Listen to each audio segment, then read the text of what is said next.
What is up, everyone? Welcome back to another episode of Lou Reviews. I want to say hello to everyone. Pat Calabria, yo.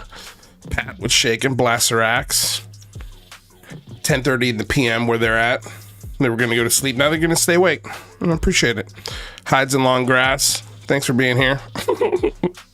I don't know if we're going to be making fun of him. More pointing out the idea that, you know,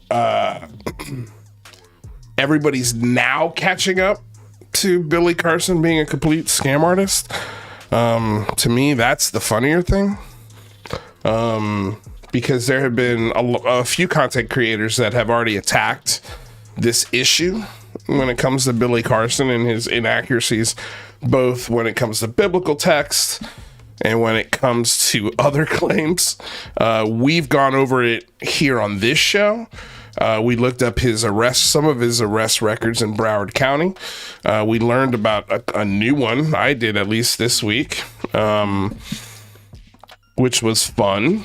And yeah, so it's just funny that the rest of the world is catching up, even though there are literal biblical scholars who've been yelling at the top of their lungs that this guy is either willfully ignorant of the facts or just straight up ignoring them and spewing whatever he wants to spew because he happens to have a pretty decent knowledge of biblical texts and ancient texts. But his whole shtick, especially here in this last year, you know, he's been on the Joe Rogan podcast. He's been on the Andrew Schultz podcast. He's been on the PhD, I think it's called, podcast, like a few podcasts where he's been spitting this idea to millions of people that Jesus Christ wasn't crucified. Basically taking the cornerstone of Christianity and just tossing it out the window. And it was driving people crazy, especially considering that there was no pushback. Not because I don't think the hosts of the show wouldn't have pushed back, but simply because they just didn't do the research. Not only on what he was going to be discussing, but on the person himself. And all of the shady shit that he's been connected to over the years. So yeah, we're going to get a little bit into that, although that's not going to be a majority of the show. But I'm glad I got that part out of the way. So now we can just jump right into Billy Carson and kind of move through it, because we don't cover a lot of Billy Carson on this show because, I mean, in my opinion, it's just like, why? He's so crazy. It is. But at the same time, like, he's got more influence than most, and he makes a lot more money than most. But because of that, he's also very litigious, frivolously litigious. Anytime anyone has any kind of pushback, this guy is showing up and serving them himself sometimes. And we'll get into that a little bit. So it's, I don't know. Not as scary today to talk about it because there are some really big content creators out there that are basically like, you want to go to court? Let's go. Let's go. Because nothing I'm saying and nothing I'm doing with the footage that you agreed to do is illegal. And he got called out big time by a biblical scholar on all of the nonsense that he's been pushing about the Christian historical text. In biblical texts. It's pretty wild.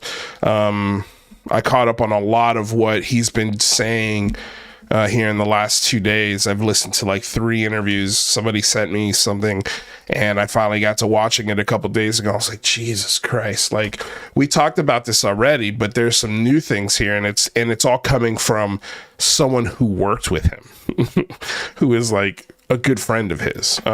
So again, we'll be talking about that. Want to say hello to Lord Ludacris, Thinky Parts, Jello O Putin, Matt's Not Good at RCs, Jay Roche, Dana Shadell. Okay, so yeah, let me also address this. I haven't done a show in like 3 weeks. And before that, we had a really long break as well because we had a passing in the family. And I'll be honest with you guys, it's been very difficult to motivate myself to do a show these days. A lot of it has to do with part of the conversation I was trying to have last night with Christopher Mellon's son, and sort of the pushback I got from people that I didn't really expect that much pushback from, or creating a bubble for people, in lieu of maybe someday down the road getting a crazy interview with, like, say, a Christopher Mellon. But if you're setting up the interview to walk eggshells around him, there's no point to the interview. You might as well create a forum where people are allowed to ask difficult questions. And if we've got access to Christopher Mellon's son, which is, we would all agree, pretty close access, at least in everyone else's mind, they assume it's pretty close access. Sort of try and get some insight as to what are the motivations for his father publicly pushing for, oh my God, aliens are here. We got to spend money and alert the national defense system because aliens are here. Publicly, he's doing that through podcasts, through his Twitter account, through TV shows, through writing forwards for books and different people like Lou Elizondo, who's been shown over and over and over and over and over and over again to be an unreliable narrator. And it's like, it's hard to find motivation to do this show because it doesn't make me any money. It's fun to do. And I like to get sort of some of my frustrations out with the community and what I see and all the nonsense. But it's like, this show's a fucking grind. Mentally, spiritually, like, it's just tough, man. It's been, especially when you get home and you see family and, you go fishing, which I haven't done like any fishing in a long time. Start playing golf again. It's just like, do I really want to spend all of this time yelling at mentally vulnerable and slow developing adults?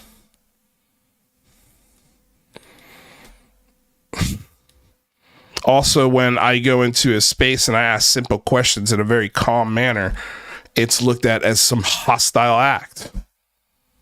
It's really fucking lame. It's really lame, and it's frustrating. And, you see all of these things, like I bookmarked all the things I want to talk about.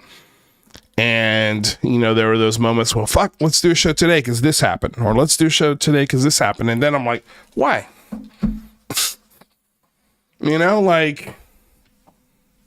There's so many other things I could be working on. Like my script, which is done. There's other things I got to do. But to focus like all of my attention into something that's actually going to reward me financially and spiritually.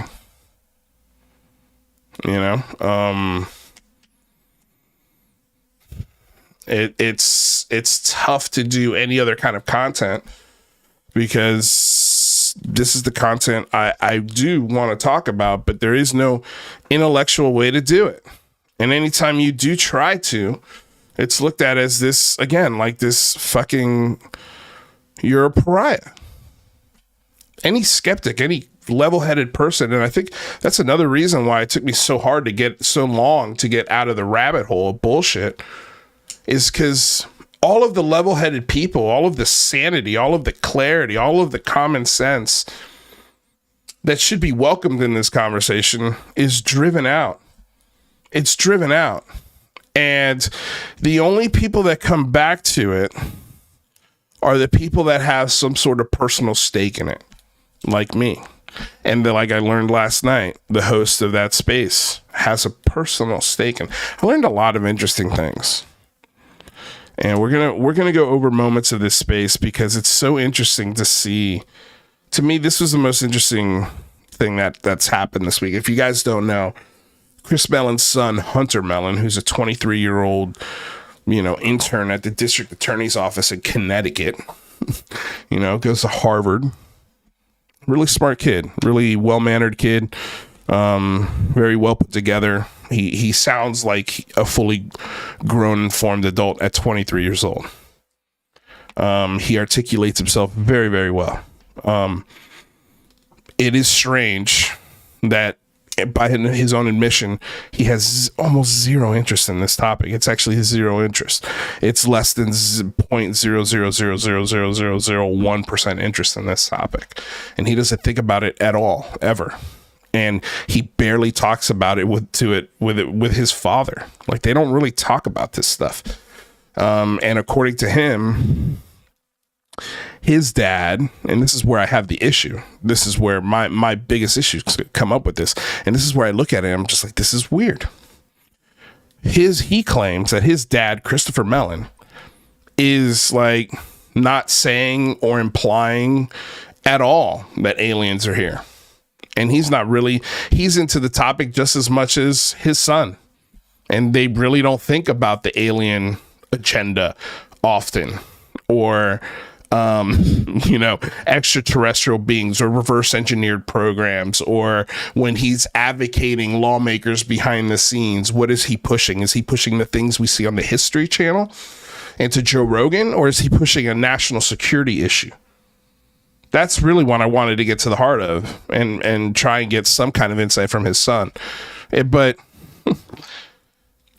it's weird that his son is more willing to face this community by not doing one space that was absolutely batshit crazy, that was basically ran by Ashton Forbes, who is a certifiable narcissist, maniac, scumbag.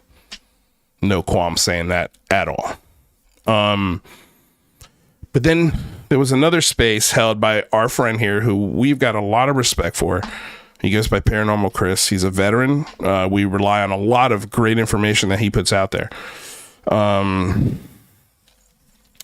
But there were some things about this space that I asked myself, what the hell? Like, I don't get it. I genuinely don't understand why that guy is the co-host of your space, why you're promoting some of the people you're promoting who have been proven to be very manipulative grifters. Straight up grifters that do this disclosure dance where, depending on who's in the room and what they could get away with saying, they'll agree with everyone, put out a bunch of word salad, and push bullshit over science or over clarity. And then put their hands up and go, well, we're all here for science and clarity. And actually add no science and no clarity to the discussion whatsoever. And then are manipulative with the people in the community that discuss this stuff. And they've gotten you to a point where you blocked them. I've blocked these guys. And it's almost impossible to have a conversation in the community without eventually coming back and having conversations with these guys in the room, or having direct conversations with these guys themselves. The difference with me is I don't make them my fucking co-hosts. I forgive, but I do not forget.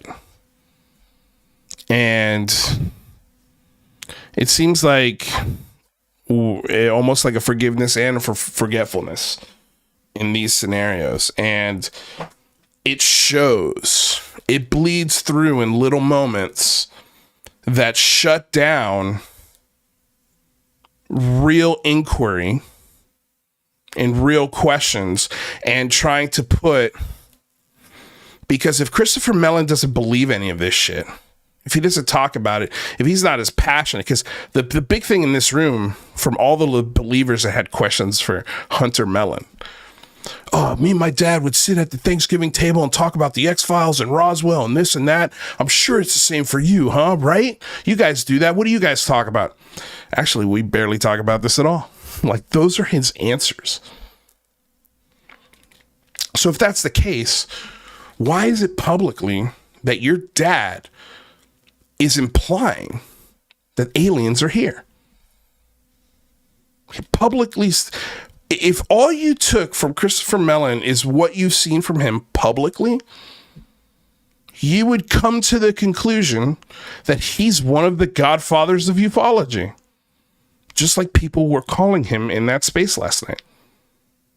And then he puts up his hands like, I don't understand where you guys get this idea that my dad believes aliens are here, or he's some sort of significant voice in the ufology movement. Like, I'm sorry, I don't fucking buy it. I don't buy it. I feel like I'm doing two things here. Anyway, to answer your question, no, there's no schedule coming soon. I'm going to do these shows when I've got the energy and the time to do these shows. I love you guys to death. Again, I always try to keep it around 3:00 Pacific time, but I've got to put my energies into other things. Okay, so now that I finished that thought, now let's move on to this space and the rest of what I was saying here.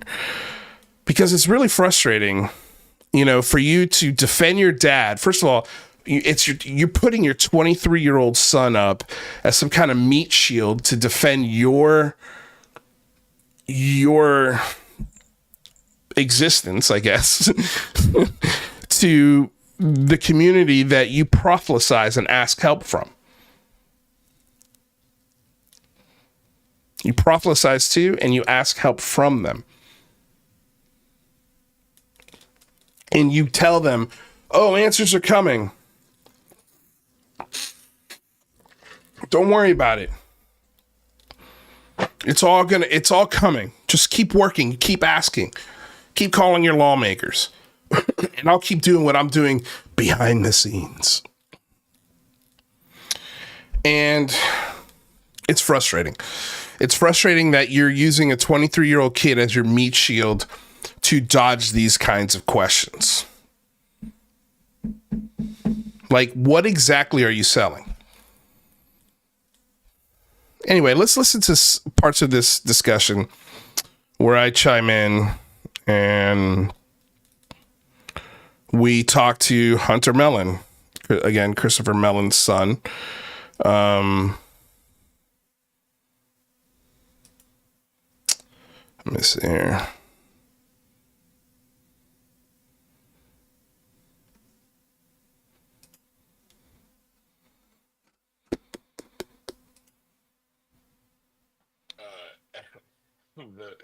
The clip from the quote debate. It wasn't a debate. It was there we go. Ashton screaming at the top of his lungs that you're a fraud, which is hilarious because he's the biggest fraud online. So when he's screaming that somebody's a fraud, it's really funny. You were an editor at TTSA, Hunter? So right there, the audio cut off. I'm asking him about,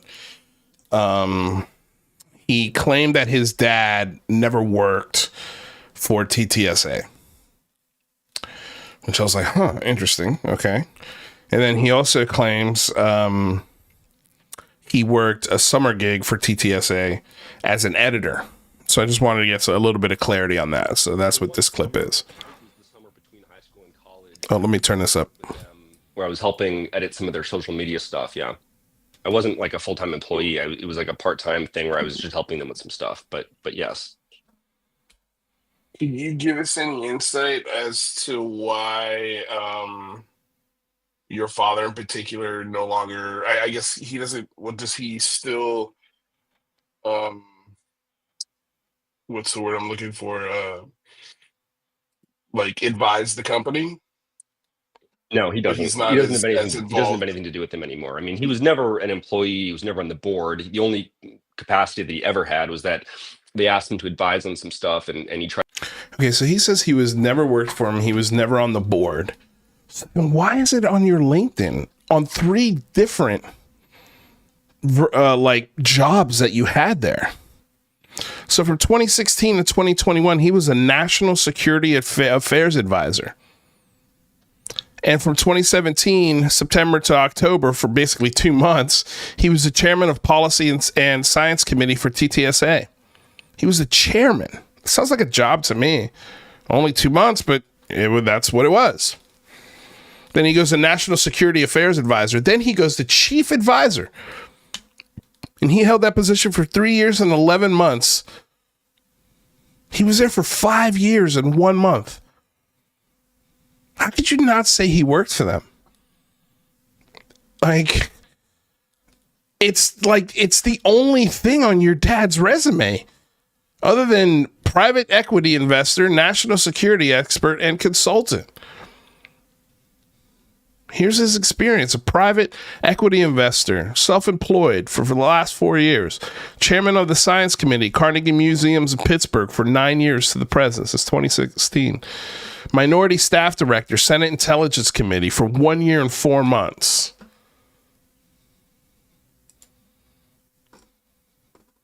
Deputy Assistant Secretary for Defensive Intelligence for 3 years and 2 months. An adjunct professor, Department of Defense for 1 year. Adjunct professor at Georgetown University, 1 year. Professional staff member, Senate Select Committee on Intelligence, 7 years and 8 months. Legislative assistant. Like, this is a big chunk of your resume here, dude. It's to say that, oh, he had nothing to do with him. He just advised. That's it. Okay, well, it's not what it kind of implies here. And again, a lot of this is he implies, right? Okay, so let's continue with what else he's got to say. Tried to do that, but no, he doesn't. He doesn't do anything with them anymore. All right, so he was never an employee there, according to you? No, he wasn't. Okay. Interesting. Yeah, I couldn't believe it. I was like, I didn't have the resume right in front of my face, and I was like, huh. Oh, really? Okay, well, let me look this up while I ask you some more questions. Have you ever had the conversation with your dad about how strong is he on this, that it is an extraterrestrial presence? Listen to this answer. He thinks he's open to that. He's open to that idea. His position is that he doesn't know what it is, but I think, like me, he thinks it's a very plausible, potential explanation for some of the events. Yeah. Yeah, I do find that interesting on the aspect of I remember. So he thinks it's plausible. First introduced to Chris, and again, like, this is the first questions out of the gate. I'm trying to process exactly everything he's saying, and then we'll come back here in a little bit. Father, Christopher Mellon. I'm gonna listen to the rest of this real quick. It was Joe Rogan's interview, and it was his comment about Bob Lazar, and basically, saying Bob wasn't who he was, and like he kind of went into that ordeal or touched on it. And he went on to say that in his time, in his position, he had never seen anything that would indicate, anything extraterrestrial or anything like that. And that was before the 2017, I believe, article or somewhere around there. It seems like there was a switch with him, like he was exposed to something that may have like changed his mind. And it was in the course of like a year from the time that the Joe Rogan interview happened with him to the New York Times article in 2017, where it just seems like he went from this, I haven't seen anything to suggest this is going on, to okay, now this is going on. Do you happen to know like what it was that he might have got introduced to, or do you have any idea about that? Yeah, well, I mean, I think to clarify a little bit, during the Huffington Post article, when he said that when he was in government, he wasn't read into or aware of like any specific programs or anything. He didn't have any reason to know that, and that's true. I think he was always interested in this issue, and as he talked about, like he'd heard, certain things that were curious about events that were hard to explain. But his point there was just that there wasn't any like, evidence or proof or program that he was aware of. I know around that time he found out about the Nimitz incident, and he learned more from some of the pilots, from Fravor and Graves, and that they got the videos, which he passed along to the New York Times. And I think what he really began to realize was that there was something going on that was hard to explain. And he wasn't saying what it was, but he was just really making the point that it's an intelligence failure, that we're not trying to get to the bottom of this. And the public needs to be more aware about this, more aware of this, and the government should take it seriously and investigate it. And so I think that's what happened at that time. I mean, yeah, that makes sense. I mean, when you break it down like that, I mean, if he's just kind of open to the idea. Yeah. So basically, Chris is saying, yeah, like his dad has never seen anything. He's never claimed to have seen anything. And okay, cool. So we've established that. Let me see here. This is when I get to chime in again, and ask him some more questions. An adversarial, intrusions of one kind or another is very plausible. And I know that that's something that he thinks is probably explains most of these things.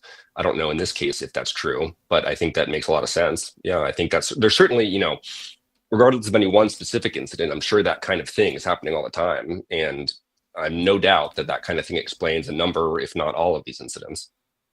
Do you know when behind the scenes, when he's advocating for this and legislatively, what is more important to him, the aspect of this being an adversarial problem or the aspect of it being an extraterrestrial problem?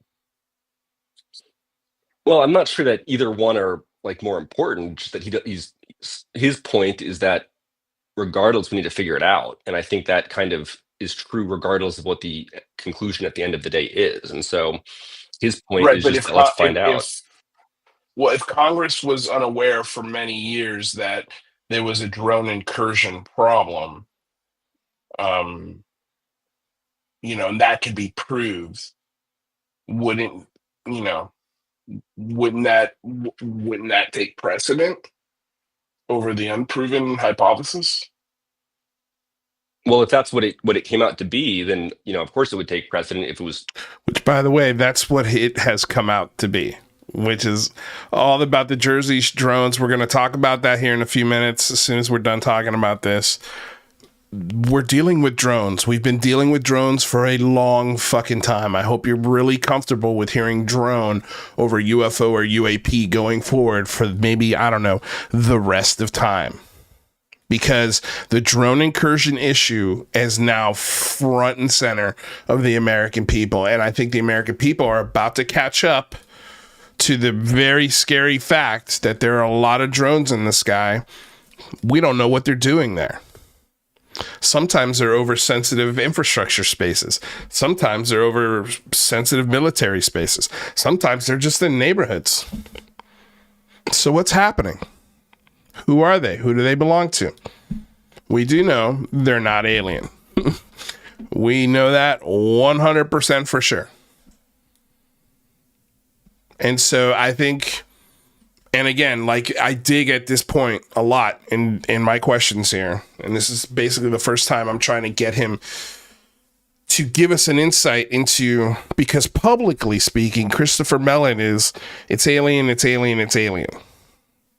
Without saying it specifically, he implies, he infers, he suggests that we're being visited by extraterrestrials. And I have the evidence of that. And this is something that, well, you know what? I'll just save it for that moment. And then we'll get to the tweets from Christopher Mellon that backs up what I'm saying. because his whole complaint about the Ashton Forbes debate was Ashton wasn't bringing any receipts. I've got your dad's receipts.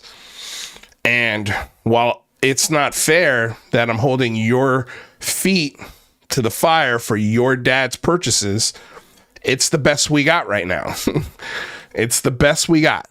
So I'm going to try and turn up the heat as much as I can on your pretty little toes. So that's first portion of this. Okay. Let's continue a little bit.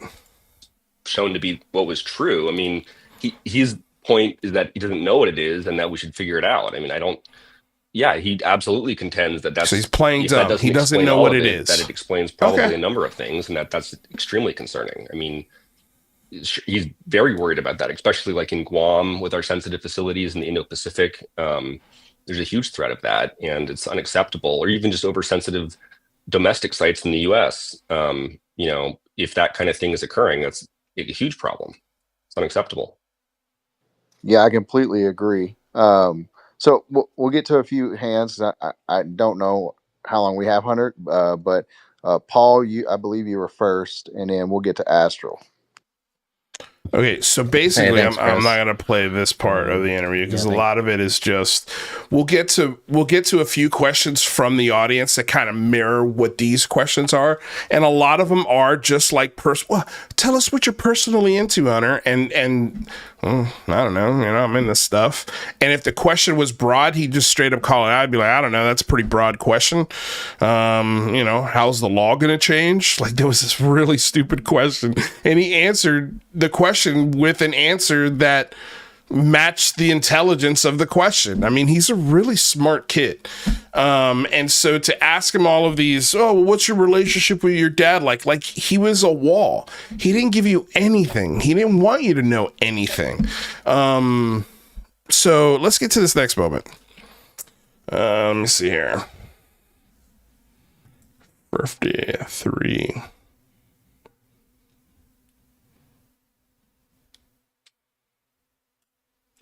How that all play into the phenomena and quote unquote disclosure and stuff like that.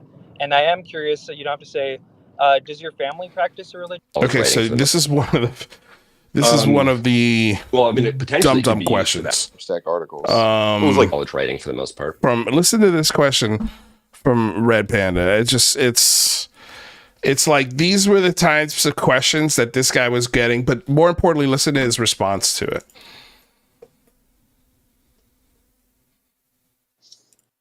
Nice. So Red Panda, and then I believe Sarah. Yeah, Hunter, I saw it said you were a religious studies undergrad, and I'm curious what you think, how that all play into the phenomena and quote unquote disclosure and stuff like that.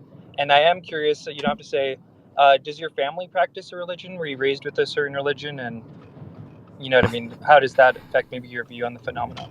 How does that affect your view of the phenomena? Like this guy gives a shit about the phenomena. He's never once come out and said that he cares at all about this shit or looks at this shit whatsoever. But these are the questions.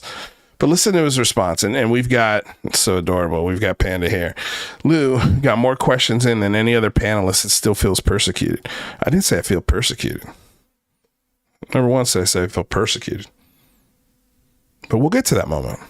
We'll get to what happens when the tough questions are asked and people who are trying to protect other people jump in with really stupid shit right before they're about to answer something.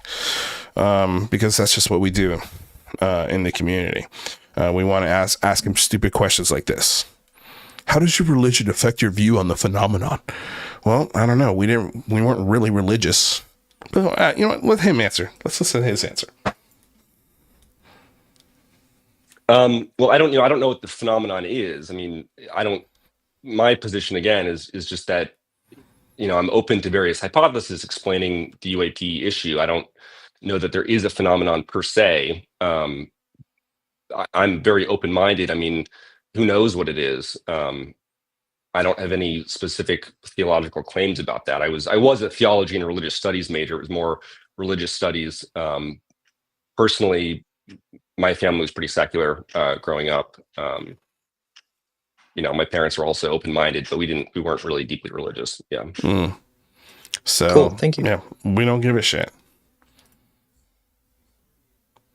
Like, what kind of answer were you expecting out of him halfway through this conversation? Of him being just very logical, very straightforward, very cerebral. And you're like, tell us about how your religion affects your opinion of the phenomenon. The what? I don't even know if it's real. My religion? We're not religious. But okay. Yeah. Hey, Hunter. Okay, so I want to play that one. And then let's get to the next moment, because there's a bunch of other silly questions after that one. Here we go.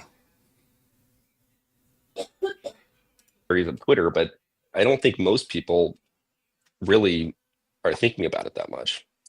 I guess my question is like, what is he doing? Like, what exactly is he doing? Right. So again, all of this is prefacing the publicly, you're implying it's aliens and extraterrestrial technology, and privately, you don't even talk about it with your son at all. And when you advocate for this behind the scenes with lawmakers, you're not leading with it's alien.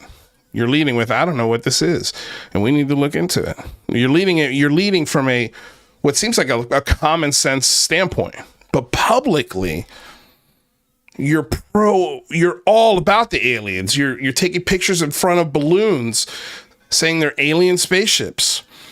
You're advocating for people to buy stocks to build an alien spaceship. You're doing TV shows on the History Channel that push the alien theory and agenda. Like, you're doing TTSA podcasts where you're talking about craft that are scanning the continental United States, and what are they doing? Are they alien? Where do they come from? You're doing all of the alien platforms when you get on the soapbox, but privately, it doesn't seem like you give a shit about it at all. According to your son, it's just very lackadaisical to believe. It's not something that leads the conversation or your workflow at all. And so what are you doing? What's the goal? And that's the question here, just to give you the context of what I'm asking exactly.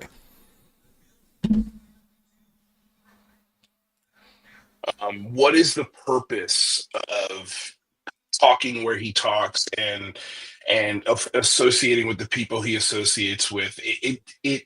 I'm curious, what exactly is the goal? Well, I think, again, I'm, hesitant to speak really for him, but Right. I think generally, like I've said, like he thinks this is an issue that should be taken more seriously, and he's trying to promote awareness of that and get people to take it seriously. I think that's most of it. I think also he just kind of enjoys these conversations. When you say sometimes. I'm sorry, I don't mean to cut you off, and I'm not trying to be a jerk, but when you say it, what do you mean by that? Do you mean NHI and aliens, or do you mean a national security issue? Just the fact that there's some phenomenon, and that's a very general word that could have many different explanations occurring, that's troubling and should be taken more seriously, and it's sort of a failure and a concerning one that we haven't gotten to the bottom of it one way or another. Okay. Yeah, again, like, I just want to be specific about what it means, because again, it's like everyone. He doesn't. Yeah, I don't think it means that aliens are visiting. That's what I don't think it means.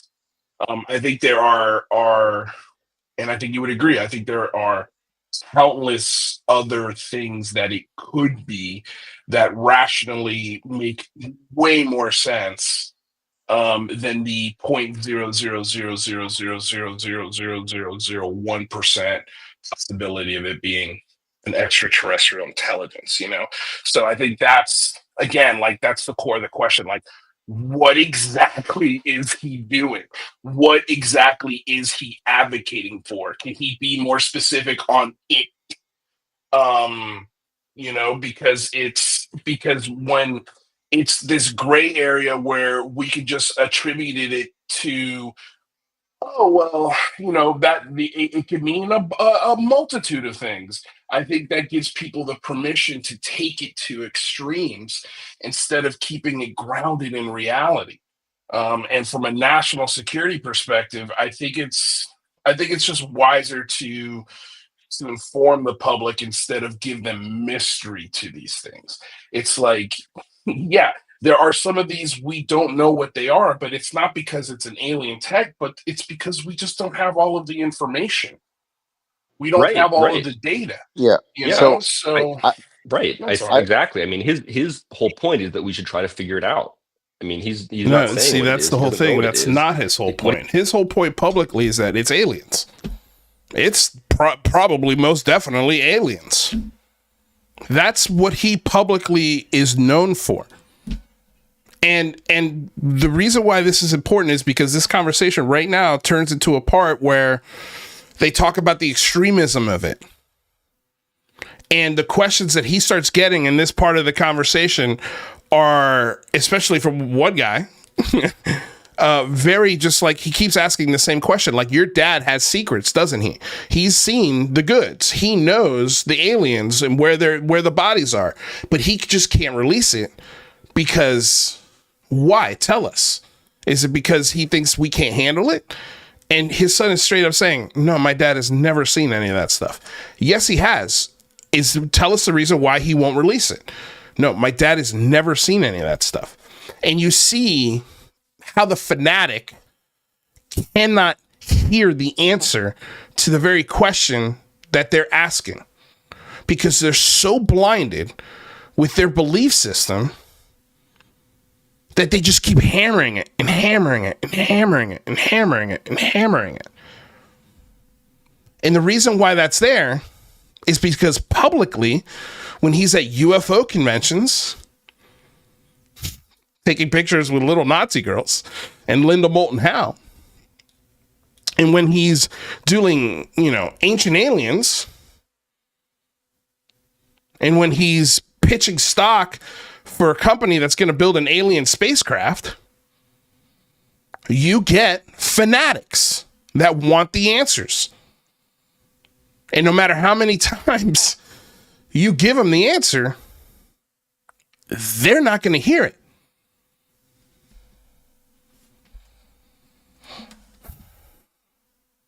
What he's trying to do is to, help figure it out. You're One right. way or He's another. not saying what it is, but again, Lou. he implies. Again, I'm sorry, Chris. I just have to get this Yeah. one thing out. He implies it by the places he advocates this for. Well, the places where he gets on the soapbox. That's where I think it's like, oh, he must be talking about aliens. Well, that's an Because implication you're drawing, he's saying that's an implication I'm drawing. No, sir. No, sir. And if you're going to do that, where are your receipts? Because I've got the receipts and I want to read them out loud, but you'll see what happens when I do. And we're already getting pushback. Already starting to get pushback because I want the answer to this. Because I think it's very clear to his son, as smart as he is, and he's a smart kid, I think it's very clear to him that his dad is actually publicly advocating that aliens are here and privately doesn't seem to really give a shit. I think he knows, he acknowledged in this conversation that the optics of the balloon and the sales pitch for TTSA was really bad for his dad, and that his dad should have checked that presentation and should have looked into those images, especially considering the job he used to have. But this is nothing new for the Immaculate Chandelier Group. This shit happens all the time with these guys. And I want somebody to acknowledge that. Because if we could get one of them to acknowledge that, yeah, okay, you're right. Like, I can see how publicly you could come to the conclusion that aliens are here based off of what my dad has said and where he's appeared publicly to advocate for this. It's not like he's at national security advisor meetings. It's not like he's at, really boring public spaces where he's talking about drone incursions and a very real national security issue, or on CNN, just focusing on that part of the conversation. When they bring him on to News Nation or any other news program, it's, hey, look at this guy's resume. Look what he used to do for a living. He says aliens are here. That's the perception. And that perception is out there for a good reason. Because your dad put it out there for the last 7 years. And to stop me from getting that kind of answer, it's like, why? You know, like all of these, the most interesting parts of this conversation, not to toot my own horn, were from the questions I was asking. Because I didn't give a shit about his conversations with dad at the dinner table. I didn't care. It didn't matter to me. I want to know what you think of your dad's public perception and what he's doing publicly, what he's saying publicly, where he's appearing. What do you think about that as a 23-year-old kid? Does that shit embarrass you? When you're going into like national defense and foreign policy law as an attorney, is that the first thing they bring up when you walk into these rooms? That's what I want to know. Because it should be embarrassing. Like, or is he pushing that public UFO thing because there's a reason to it? Is there a reason for it? Is there a justifiable reason for him to publicly get public interest in a national security issue? How do you do that? Aliens might be a really good way to all of a sudden get people paying attention to the drones flying above their heads. It's wild, dude. And you're welcome to draw that implication. Well, it's because he's doing it on Coast to Coast AM, or he's doing it on, Joe Rogan, or he's doing it on, whatever. But going on Joe Rogan doesn't mean that, he's going on Joe Rogan because he's trying to talk about. Right, but okay, so then the UFO cons and the UFO TV shows and the UFO podcasts, that's specific. If you want me to be specific, that's specifically what I'm drawing to. And I'm sorry, I don't mean to take over the space. I'm not trying to be a jerk again. No, we got your point. As respectful as I can. You are taking over. Last question. And there you go. The last question. And there you go, right there. Well, Hunter, you are taking over the space. You did. You get Panda's little stupid fucking comment. And then you get the host saying, well, this is your last question. Okay. Cool. Made pretty apparent that there might be the potential here that people have made his father out to be way more involved in this thing than what that I think the perception is. And then this is where the defense of Christopher Mellon starts coming in.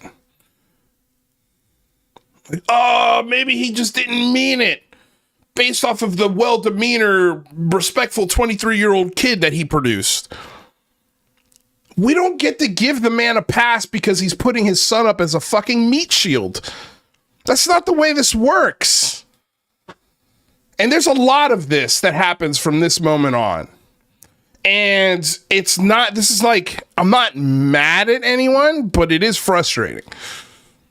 It's frustrating. And all for there's a long game here. There's no long game. Take it from the guy who tried to interview Christopher Mellon for fucking 3 years, almost 4 years. There is no long game to get him on your show. He's either going to come on or he's not. And you treating his son with kid gloves, he's not coming on. He's not. And if he does, he's going to limit who can come up and ask questions. And at that moment, if that does happen, that's when you're going to have a real issue with me. But we'll see. But I don't think that long game is going to come to any sort of fruition. I really don't. And I have good reasons for that. I've got, again, receipts that show that. Because there is no way, if you've been any sort of critical of Christopher Mellon, especially a critical like you have, Chris, the critical eye that you have, the specificities that you go after, he will never, ever come on your show or any platform where you're hosting and controlling the debate or the questions. Never. He'll put his kid up there. He'll let his kid go up. And if you don't think that Christopher Mellon knows about this, you're either naive or I've got swamp to sell you that you can build upon. A lot of it. So if you want some swampland to buy, let me know. It's, for as smart as this kid is, it's insulting that he's putting it on me. It's my fault that I came to the conclusion that Christopher Mellon thinks aliens are here visiting our planet. No. That's on your pops. And any sort of resistance to the questioning of that is just frustrating. It's just frustrating. And to put the people that you put in as co-hosts to chime in at the worst moments when maybe we get an interesting answer, instead you give him more time to think of excuses. It's frustrating. It's frustrating to sit here and promote people like John Strader as good faith debaters when he was one of the sole reasons why craft beard left the entire conversation. It's frustrating. It's confusing a little bit too. And it's just like doesn't make you want to talk about this shit anymore.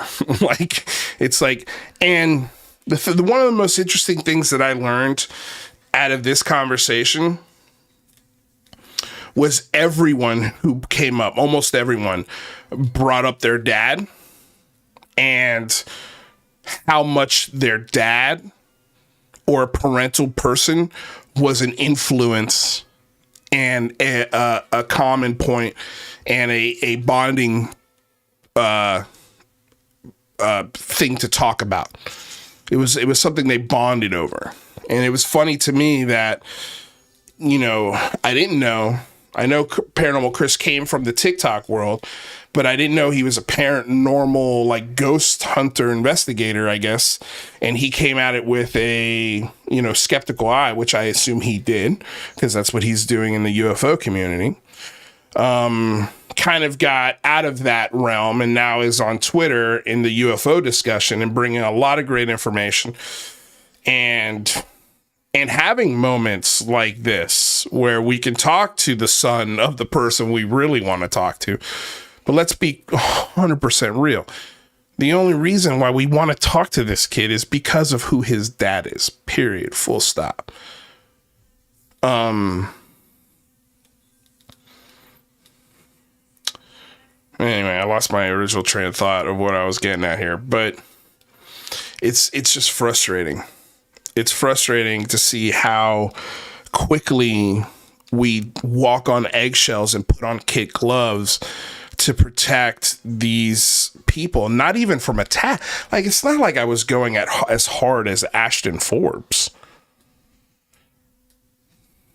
right? Like, I wasn't yelling at him, but I did want answers. I had a firm tone because I'm tired of hearing bullshit.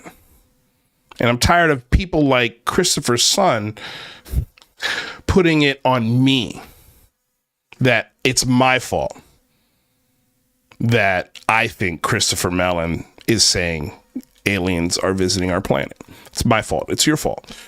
You guys are too stupid to listen to what he's saying, what he's laying down. But we're going to go over it. We're going to read the receipts here on this show. We're going to make time for it on this show.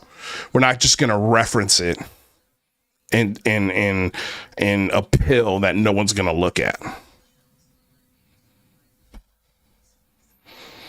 Let's get to the next moment. because we're spending a lot of time on this. But it was just one of these really demoralizing moments. Like, it was really frustrating to listen to this nonsense. Sometimes it gets overblown because it can be misleading. Like what's happened. I think it's a pretty small community of folks on Twitter, who, people labeling the UFO Godfather. Some people say that. It's certainly not something that he's ever said or thought about. And I don't think it's really a huge problem what, a relatively small number of people on Twitter think. Can I read some quotes from your dad to give you a reason as to why people think he's the godfather of ufology? Luke, can we what? We have a bunch of hands, Luke. Yeah. No, now we have a bunch of hands, and now we don't want to read quotes from his dad. We don't want to read the fucking receipts that he was begging from Ashton Forbes.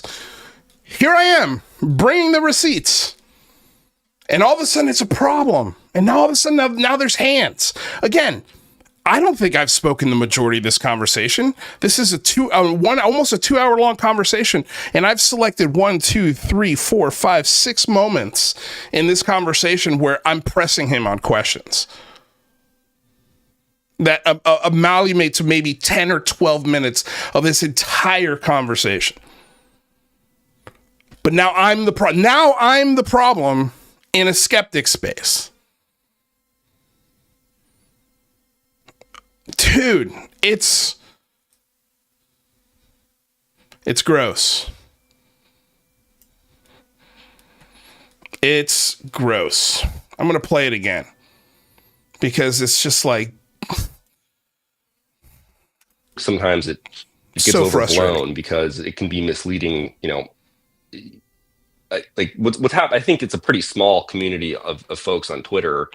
Now here's his dad, because people have been asking him all of these questions, and again, we're going to get to the most extreme of these questions here in a second.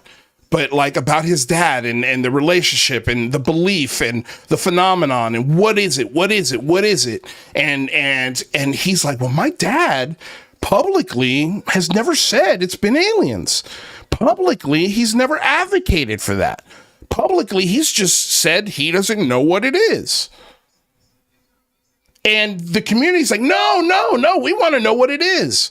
And they're calling him the godfather of ufology, or one of the godfathers. One of the best sources of information when it comes to aliens visiting planet Earth. And he's saying, I don't get it. Why are you guys coming to that conclusion?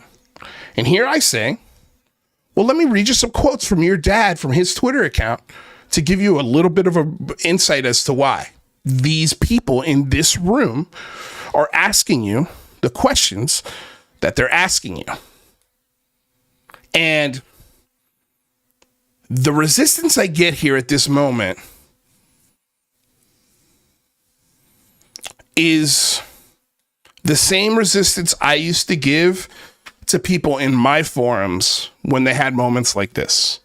I know this. I know what it's like to walk on eggshells in hopes that it brings you something down the road.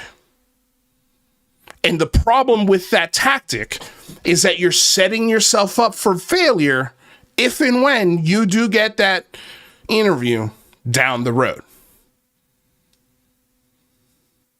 Because you're going to be expected to put on the same kid gloves and make sure you don't break the same eggshells on the floor. And this is what's got me so sick of this conversation. Because now even the most technical,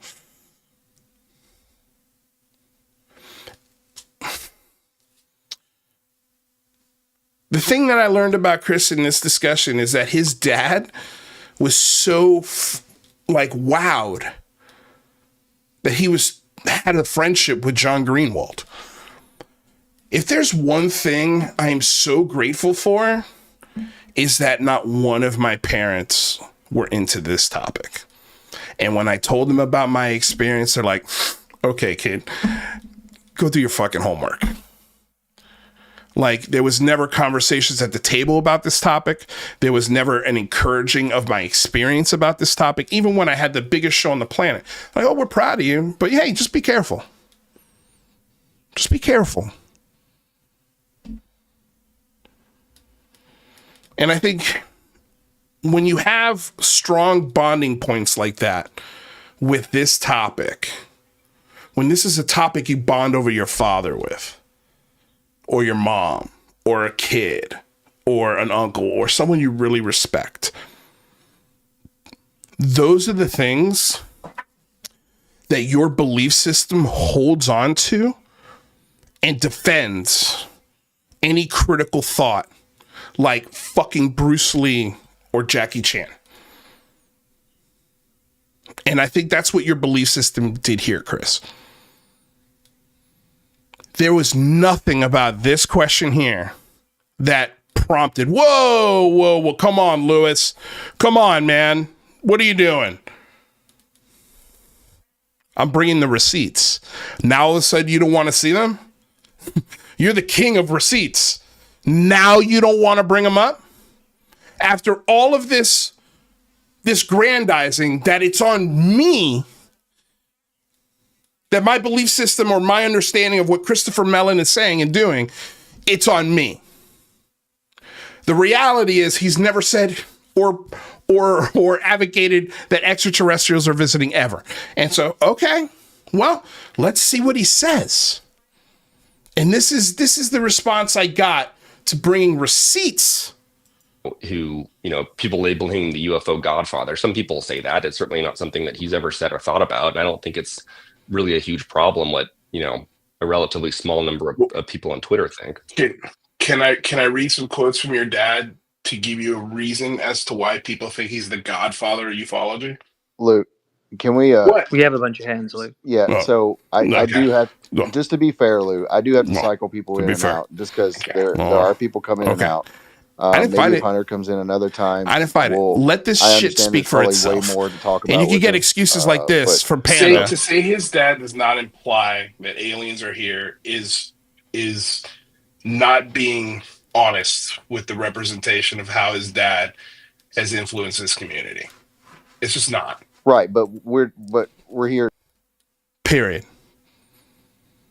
We're not here, and listen to what he says, what we're here for. Basically, we're talking about Hunter, right? So we're not interested in Hunter. We don't give a shit about Hunter. Let's be honest with Hunter. We wouldn't want, if he was so important, he was so interesting to talk to, how come nobody wanted to talk to him before he had his blow up with Ashton Forbes? Where was all the interest before that? We're not interested in Hunter. We're interested in the conversations he has with his dad. We're interested in the internship that you had with TTSA. We're interested in your opinion of your dad's public persona and public advocacy and public errors. That's what we're interested in. We're not interested in you. We're interested in your opinion of that stuff. And maybe did you advise him? What was your opinion on it? I mean, of course, there's pleasantries you get. Hi, how you doing? Where you from? What are your interests? Okay, what are your hobbies? Awesome. We got all that out of the way. Great. Now let's get to the real questions. This is an hour and 22 minutes into the convo. This is not a people were in the space waiting. There's only like 3 people. And their questions were answered really quickly. Everybody got their questions in. You couldn't take another minute to explain. And just shout out to the person who was like messaging me, who was like, dude, thank you for saying these things, was Steve Long. And thank God for Steve Long. Like, honestly, Steve, you could come be a producer of this show, man. Like, open invitation. Okay? You can come be the fucking co-host of this show if you want. Because you don't care about holding people's feet to the fire. And Steve Long was sending me quotes from Christopher Mellon. This is the first one. Let me show you this one. The more we learn, the clearer it becomes we cannot be alone. TTSA. And then he tags a physics.org news article. And this is 2020. The more we learn, the clearer it becomes we cannot be alone. Okay. That one's not crazy, right? So let's get to the next one.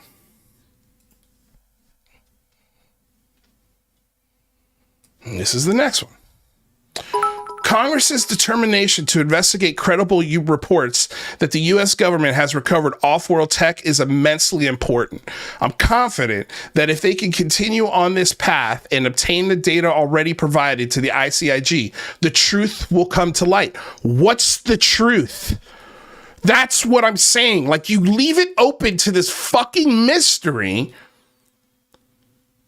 that says the government has recovered off-world tech and that it's immensely important that we get to the bottom of this.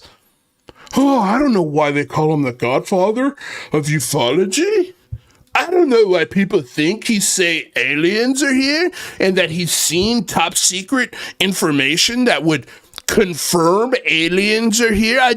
He's never said anything remotely close to that. But here we have it. And an opinion piece from the Hill. But what else do we got? That's what I love about Steve Long. It's like, nah, dude. No. He sells aliens 24/7. I've always believed that the public has a right to know if our government has proof that some UAP are of off-world origin. Lately, I've also come to the conclusion that if true, revealing this incredible secret would also be very much in the interest of our nation and indeed humanity itself. Gee whiz. I wonder what is so damning about. Why couldn't I read these last night in that space and say, well, what does your dad mean by this? And if you don't think this is implying that aliens are here, then what the fuck is?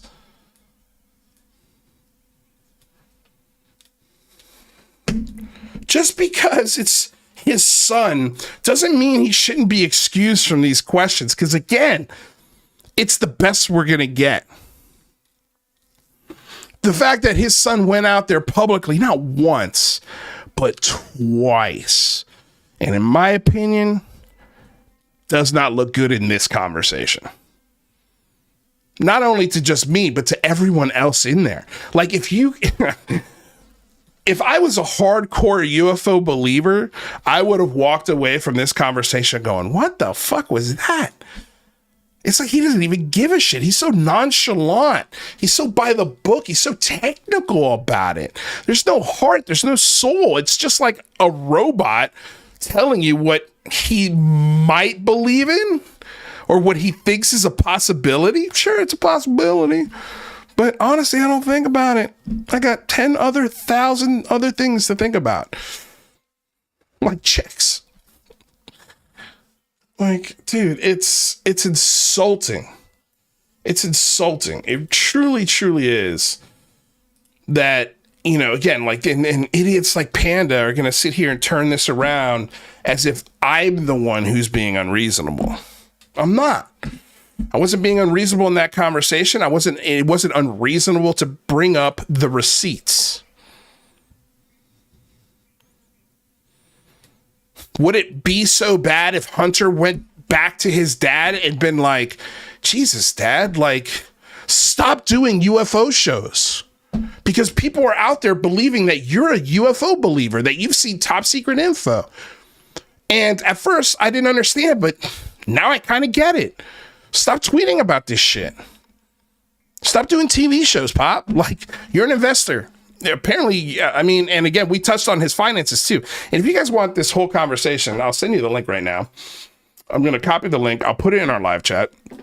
And I'll also put it in the description of the show when the show's over. And you guys decide. Like, you guys decide. It's up to you. Like, I think we beat the horse on Dad. And if he ever wants to come back and talk about it, I'm cool with that. Maybe Hunter has a good experience here. Maybe he talks to his dad. I wouldn't put my money on it. All right, so let's get to this very just classic ufology moment when the nutty go too nutty, and then the other nutters are like, whoa, hold your horses, nutball. It's amazing. But this is the extreme thinking. And this is what I was touching on earlier. Again, everyone in this community know who Kent is. He's an avid fucking believer. There's nothing you could put in front of him where he's going to be like, all right, I see your point there. Just nothing. He's convinced he's seen UFOs himself, alien extraterrestrial technology. He believes Christopher Mellon has too, even though publicly he has stated many times he has not. Everything he's talking about is secondhand, trust me, bro, stories. It's nothing that any one of these people has seen. And you really got to, like, understand that, believer.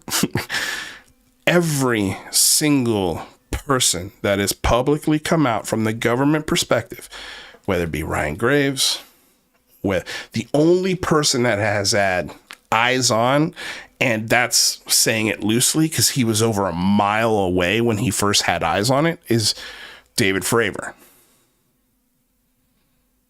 So everyone else is a secondhand story and a trust me, bro.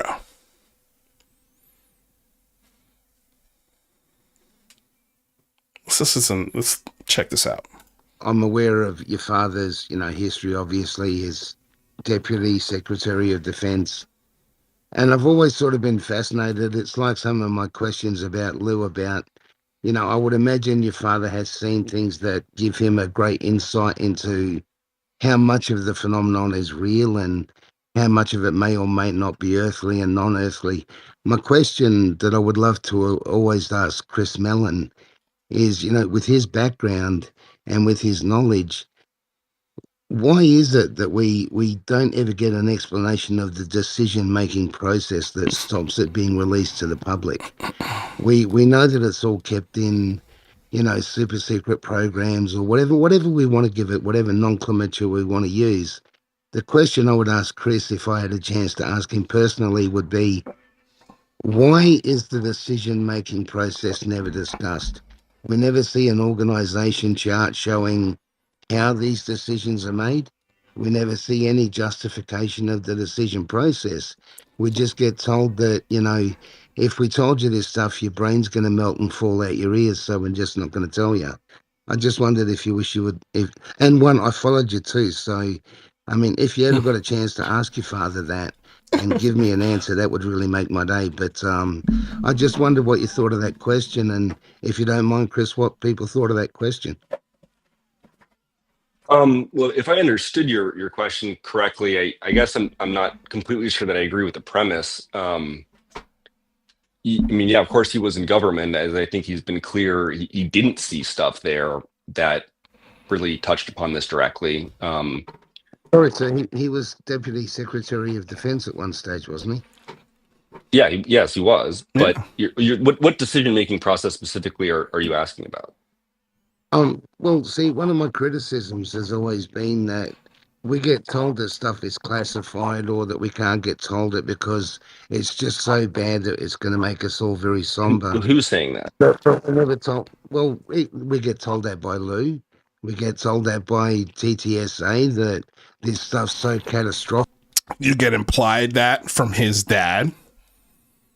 He gets that idea from his dad. He's like, well, your dad's job was Deputy Defense Director of the whatever, right? So he must have seen it. No. We get told the term catastrophic disclosure. My question is, I've heard people say catastrophic disclosure. I can't really speak exactly to what Lou has said. It's certainly not something Chris has said. Well, okay, but would you agree, sir, that your father has information that he does not release because he doesn't believe it should be given to the public? On UAP stuff? Yes. Only related to UAP stuff. I'm not interested in defense. No, there was, as he said, when he was government, he didn't see this stuff. No. Yeah, he specifically stated that on Joe Rogan. That was one of my questions earlier. Does he have stuff that he could release to the public that would nullify this question once and for all, that he doesn't release because he doesn't believe the public's ready for it? No, Again. no, he doesn't. His position has never been. I mean, I see people sometimes, I guess, saying like, if you know it, just release it, and that doesn't really make a lot of sense because he's not saying that he does know it. That's not his position. I mean, he doesn't have anything. Well, He's not saying I'm but gatekeeping for this or that. example, Danny Sheehan says that he has hundreds of USO videos of USOs going into an But underwater that's base. Danny Sheehan, though, Kent. You But can't they ask won't him release about asking about his dad Let's about get what into Danny it, bud. Sheehan says. what he has that he can release. I'm not trying to cause an argument, guys. I'm just asking the question. Kent, he answered it. He said there He's is answered nothing. it. Yeah, he said there is nothing. Yeah. And I think you're under And the, I think you're under I'm the sorry if I assumption. was disrespecting you. So that's why my question is relevant, because that's the confusion your father has caused. That is a direct example, a receipt, live in person, talking to you and giving you the reasons why he believes that your father is holding on to top secret classified data that could change the world. Because your father hangs out, works with, and promotes shit for known unreliable narrators and grifters. You wrote the foreword for Lou Elizondo's book. You don't think that has an influence on this guy's question? In his persistence, in his belief that refuses to hear the answer? Not once, not twice, not 3 times, 4, 5, 6 times it took them to be like, no, Kent. It does not. He doesn't know anything. And then the next questions are, oh man, just tell us, what does your dad know? Has your dad ever shared with you anything? Have you guys ever, gone to the garage and cracked open a beer and talked about all the top secret stuff? No. We don't think about this stuff. That was the whole conversation. Nah. And when it got to me, well, I can't answer for my dad. Okay, well, just answer for yourself. Don't you think that his narrative has led to people thinking like this, to the extreme thinking? That's why I was pressing on the questions I was pressing, because of people like Kent, who've gone too far down the rabbit hole and can't get out because of people like your dad and the fact that he refuses to come out and publicly pour cold water over the alien visitation narrative. He insists on pouring gasoline on that fire anytime he gets on his platform or soapbox.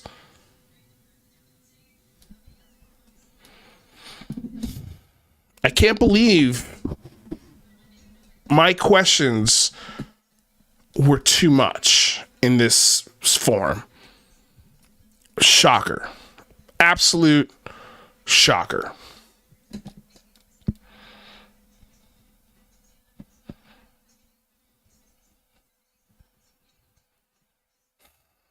What's up, Grandmaster UV? Thanks for being here, bud.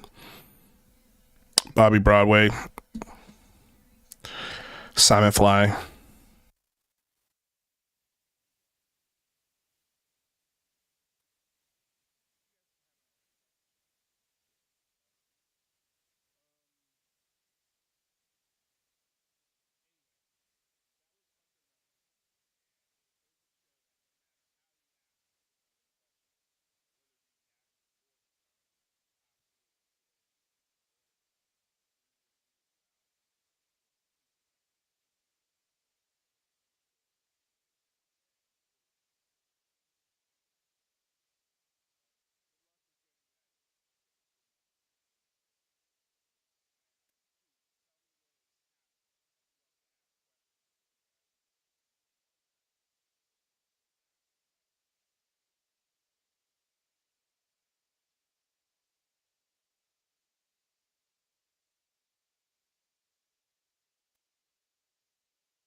Oh, I hit the stupid button on the side. Thank you for that. Appreciate it.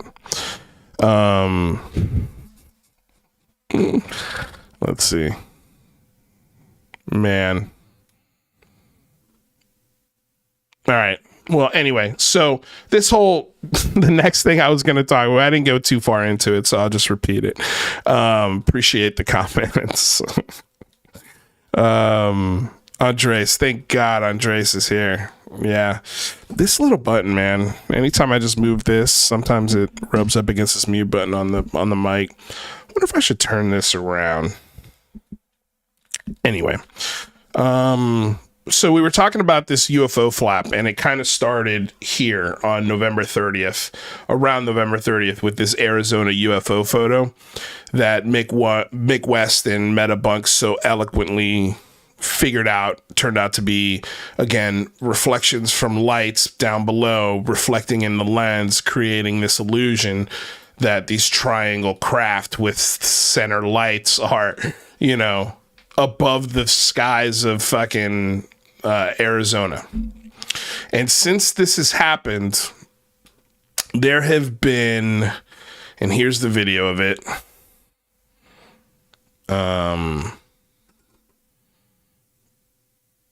It's just like low quality. And again, like, here's the thing with these videos too. It's posted by a guy named Truthpol. It's a video of a video of a video of a video. It's so degraded. There's so much compression and bullshit going on with this video that we can't rely on anything we're seeing right here. It's so bad.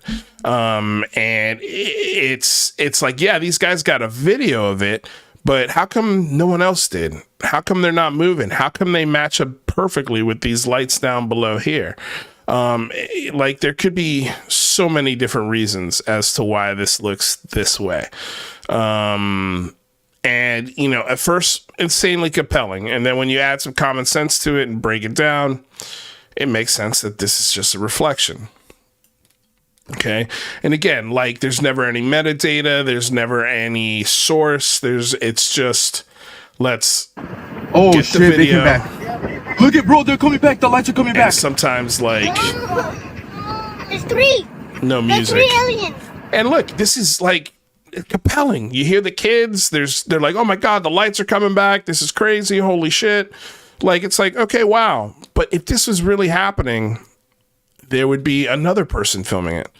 A few people would be filming this if this was actually happening. Again, like, if we got something like this with 10 different videos from 10 different angles, and we could check the flight logs and we had all the metadata, and we can't, it's not, you know, SpaceX, it's not these reflections, it's not, like, we could check out all of the things that it is not, then we could go, okay, shit, that's weird. And we got multiple angles of it, and we've got close-ups of it. You know, like, now you're cooking with fire, but this is just one angle, one video, right? One set of people that could be in front of me, bro, right in front wrong. of us. 3 aliens. Look! Oh, the other light's turning on. Oh no! Oh, that's so big. There's also like reflections right here at the top of the camera, if you notice. You can't really tell because it's cropped out and edited. Again, like, this is just. It's unreliable. It's unreliable, and we've heard highly trained pilots be wrong on shit like this. $1 million pilots be wrong in real time about things they're seeing through a camera. So that's what started. That's where it started, and so where we're at today. Okay, so here's one that Chris posted. Said breaking UFOs at RAF Lakenheath confirmed to be drones by live streamer. In a recent live stream, Biggs TV, he gets a detailed up-close view of what he identified as a drone over the airbase. Using a 4K Panasonic camera, he was able to identify characteristics of the drone. See, like, there's a difference, right? Like, we know what kind of camera it is. We know who it is. He also states that he definitely heard prop noises. Many keep stating, why haven't they shot them down if they're drones. There are a lot of factors that go into why the U.S. can't, but ultimately, if they're not perceived as threats, they won't shoot them down, causing potential injury to military or civilians. Yeah, that's a whole nother thing too. Like, you shoot down a drone, it's going to crash somewhere. If it goes down in somebody's fucking living room, the last thing you want is a Chinese spy drone in somebody's living room taking pictures of it. What if they're live streaming? Jesus, so many things that could go wrong with that. So yeah, I can understand the protocol is to not engage. Furthermore, the OPSEC reasons, if they had non-lethal capabilities to down the drones, and they are adversarial reconnaissance drones, they don't want to show that tech to the adversary in a non-wartime scenario, which may be one of the purposes of the drone incursions. So that's a good reason too. Like, we don't, like, if they're not attacking us, we're not going to show the defense system capabilities that we have, because that'll give away our response and how we respond, because you could get a lot of data from a response like that. So they're not going to respond like that until they absolutely have to. They absolutely have to. And they're not going to do it unless that's the case. And again, we've been talking on this channel for the better part of 2 years. We highlighted it when Tyler Rogaway wrote the article in the War Zone about adversarial drones are going to be a major fucking problem in the future. I've laid out the scenario a million times where you've got not just one drone, you've got a swarm of drones, and you attach canisters of anthrax or C4 or some kind of chemical biological warfare weapon, and you attach 300, 400, 500 canisters to a drone swarm, fly half of them into Times Square, fly the other half into the Brooklyn Bridge. Like, there are so many horrific nightmare scenarios that I don't know if the United States is prepared for, just like we weren't prepared for 9/11. I think this is a huge hole in national security. And I think part of the alien discussion that people like Christopher Mellon and Lou Elizondo were putting out there was get lawmakers' attention, not for aliens, but in closed settings and classified briefings and skiffs. They are telling these lawmakers, especially the ones that sit on the appropriate committees, hey, this is fucking coming, and this is going to be a big fucking problem. And right now, today, it is officially a fucking problem, a big problem. And it's not just commercial airline jets that people are confusing for drones. These are massive car-sized drones. Some have been described as a pretty big drone here in this scenario that we're about to play. And these are just the bigger ones. These aren't even swarms yet. Like, this is about to get really scary. Really scary, and it can get really scary really quickly. And we've been talking about this for years now.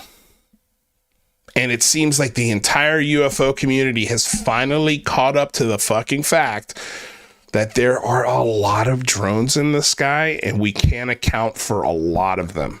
And some of them are adversarial drones spying and collecting data on us and hoping to get a response. I think, like, literally poking the bear to see how we're going to respond to these incursions. And today we had a lawmaker come out and address this. So now it's there, it's out there. And it's going to be interesting to see how the Department of Defense answers this issue, what they're doing to correct this issue, how Aero, I wonder if Aero is even going to be should be brought up, because the Aero office is the one who should be filtering out a lot of these through their system. I imagine the Aero office is very busy the last week. And if it's not, then it's an absolute waste of fucking money. And it should be scrapped. because these are the weeks that office should be busy. These are the weeks where they should be telling lawmakers, hey, here's what's going on. Here's the data we have. Here's the information we've collected. And again, it would be a very good thing to get up a logging system from the public as well. Like, I know they've got a PDF thing coming, but you may want more than just PDFs. You might want to have the ability to upload videos as well from the people that are filming these drone systems. And do it as an open source thing where the videos are shared, nothing's kept, there's no contract for submitting the video, you know, there's no privacy exchange for submitting a video. It's just simply, hey, if you've seen something weird, here's the PDF we want you to fill out, and here's a place where you could drop the raw video in a raw format where we could collect it and look at it with our team. Because I bet that could be pretty useful today, right now, this moment. But they don't have that set up. So I'm interested. I would be wondering right now how busy the Aero office is. And if it's not busy, I want to know why. Because this should be right up their alley.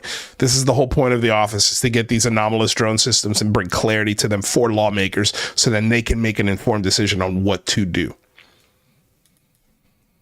Let's check this out. Here's another thing here with all of these drones. I'm pretty sure all of them have been at night. So there's no foreground, there's no depth of field, there's no telling what part of the sky we're looking at. It's all dark, and they're just lights in the sky. And a lot of them are obvious planes, but I just want to just say that because has to be said. Definite drone with props in it. So whether it's some sort of surveillance drone or just whether it's just some sort of surveillance drone. And I'm telling you, I don't think the Department of Defense wants people look it up and going, holy shit, what kind of drone is that? I think they'd much rather have you look up and go, oh my God, it's aliens. But people are hip to it. They hear the drone noise. I'm kind of happy that some people are actually going, oh shit, that's a drone. And most people are actually going, oh shit, that's a drone. It's only these conspiracy accounts and slop bait, click slop accounts that fucking push fantasy and lore. You know, and we know exactly who we're talking about here. They're in the audience, for God's sakes.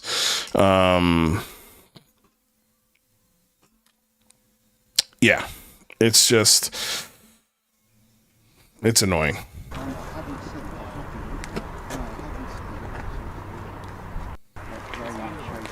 So that's it. I mean, again, that's tough. That's tough, but it's nice to know that, you know, appreciate the credit. It was a cold night. It was interesting. It wasn't flashing, but definitely prop noise. What camera did you use? It was a 4K Panasonic camera. And where was this one? Was this one also in Arizona?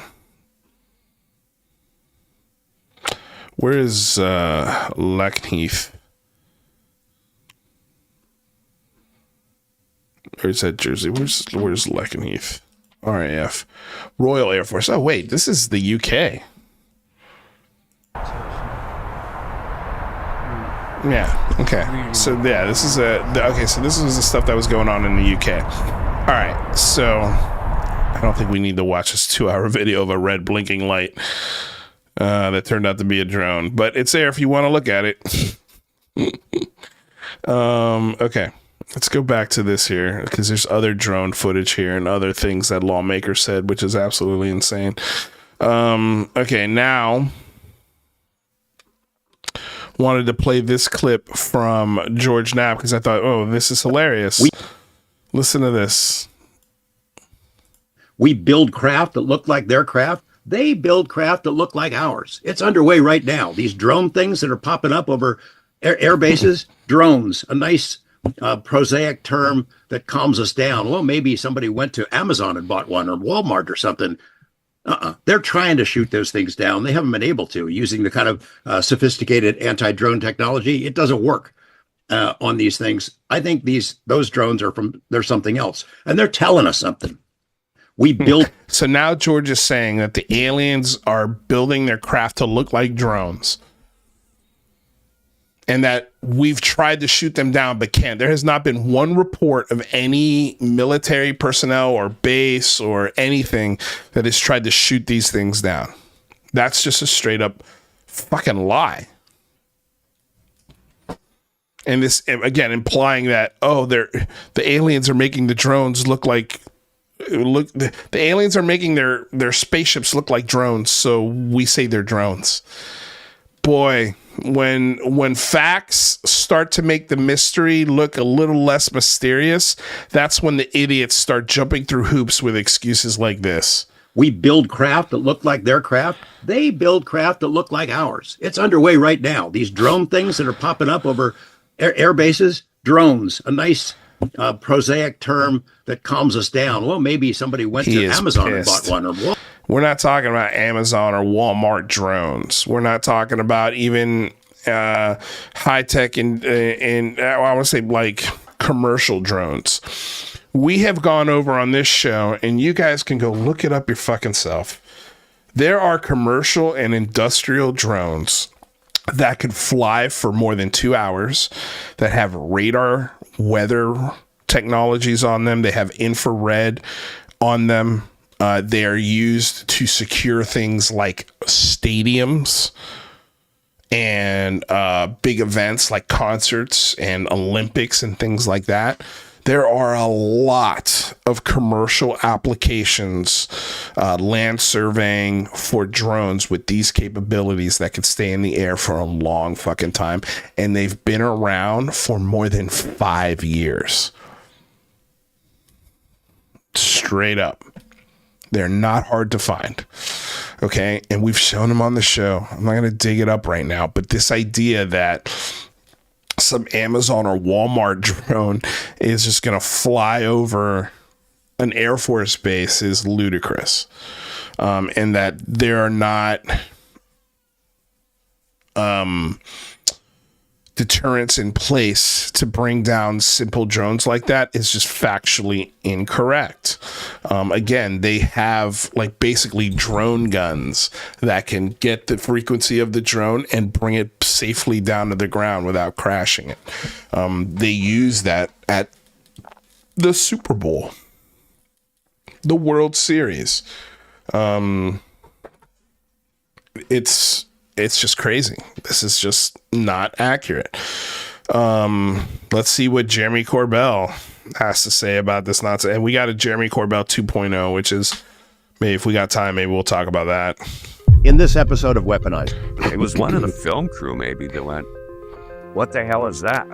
It's interesting to me that in Congress, when asked about our underwater capabilities of reconnaissance, that people would say closed session.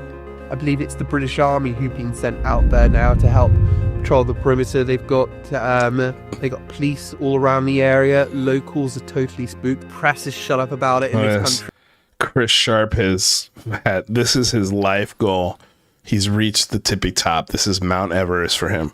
Sitting here with these two jackasses that are just frauds and grifters. This is the peak for this guy. One of the worst journalists, if you can even call him that. I call him a mentally challenged blogger. That's what I call him. And the king of misinformation. And he's been adopted and taken under the wing of these guys and Sean Cahill and a few other idiots. Just wild. Absolutely wild. No one's talking about it, despite the MOD being on an emergency footing. What are you doing in London, Lou? I don't know, just slumming. You told the truth. I was like, Congress lied, and I'll talk to you more about that later, Lou, but you told the truth. That's so stupid. He had an interview with Lou Elizondo on a phone. Like, you couldn't call him. You couldn't call him through like a fucking Zoom link or a FaceTime link. and edit it into an edited show. Dude, just so weird. So strange. So strange. Here's some real science that people should get excited about. Scientists just discovered something in space that I've never even heard of. You know how Pluto was demoted as a planet and now it's a dwarf planet? Well, we have dwarf galaxies too. Our galaxy, the Milky Way, has a few 100 billion stars. Dwarf galaxies at most have a few billion, but as few as 1,000. And more than 20 known dwarf galaxies orbit the Milky Way. But they're not very bright, they're not very massive, and they're usually pretty much on their own, so they're kind of hard to spot. But scientists just discovered 5 new dwarf galaxies in our area of space, and they're all really close to each other and interacting. For perspective, dwarf galaxies are almost never close to each other. The odds of a dwarf galaxy having a close companion are about 5%, which means that the odds of a dwarf galaxy having 4 close companions is 0.004%, and there are 5 here. And they're isolated by themselves, and not only that, but they form a very straight line, and 3 of them are rotating in the same direction. And all 5 of them are actively forming stars, and the authors of the study say there might be even more. So hopefully these weird little galaxies will help us learn more about how they form and evolve. Pretty cool. Pretty cool. Right? I don't know, man. You know, people much rather have this. Airplanes disguised as drones. And this reminded me of something. I wanted to look this up because we had talked about this. Blimp brings New Jersey Turnpike to a stop. UFO.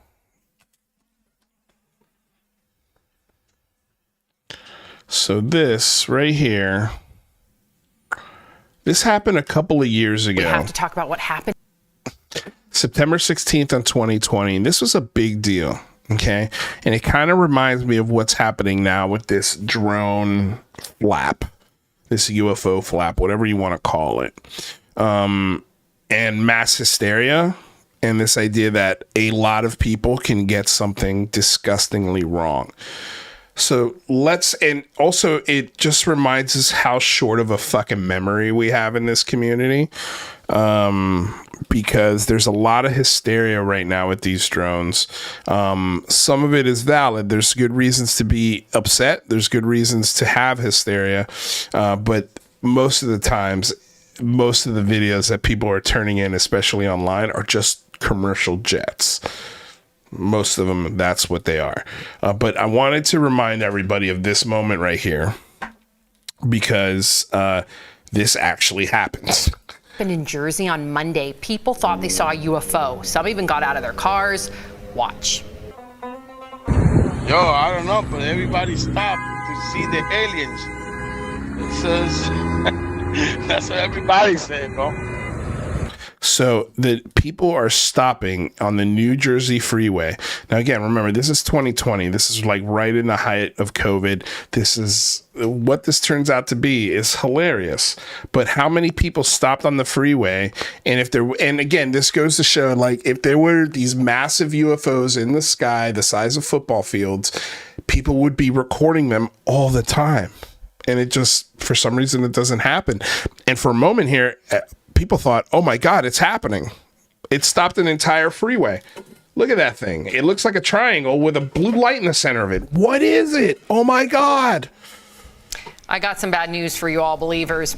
Turns out it was just the Goodyear blimp. It was there for Monday night's NFL game. Erica, would you have believed this? Would you have been fooled? Erica. I just like the commentary on that. Everybody stopped to see the aliens. That's what they said. I know, right? Apparently the aliens are sponsored by Goodyear. Good one, Al. A UFO. Some even got out of their cars. Watch. There were hundreds of videos of this moment.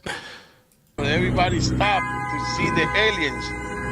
It says, that's what everybody said, bro. Turns out it was a Goodyear blimp.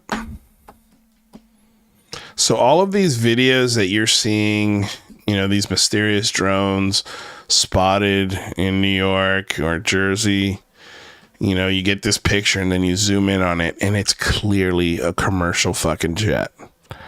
Clear as day. And then, you got guys like Mick West saying it's a flap. People are excited about the possible UFOs or drones. They look at the sky, don't understand what they're seeing, and misidentify high planes as low drones. It happens a lot. Look at this. They kind of go slow. It's kind of unsettling. They're not up for 15 minutes. They're up for hours. Some are very big, probably size of a car. Mike Walsh says he's seen hundreds of them over the past 2 weeks from his Randolph backyard and has the video to prove it. They kind of go slow. I mean, you could literally hear the plane, change direction, the propellers in that clip. They're all going different ways. The drones have been spotted all over Morris County. Morristown police sent an alert to residents Sunday. And again, the drone. These are all at night. These are all at night. What happens? Do the drones get tired during the day? Is that what happens? Every night since November 18th. I can see them right out my bedroom window. I can watch them. Last night was about 5:30, so it was earlier. But it's normally between... Unreal. Okay, so there was... Now, it's gotten to a point where... I don't know which clip I want to play first. So this is just, let's play this one because this is probably one of the dumbest clips out of them all. Of course, people are seeing UFOs and drones. So the first person the news calls up is Congressman Tim Burchett, who thinks Ezekiel's a real story. So this is mass hysteria in New Jersey. This is a post from Stephen Greenstreet. On Fox News, Congressman Tim Burchett jokes that citizens should start shooting guns at the mystery drones over New Jersey. Now, this is a fucking lawmaker.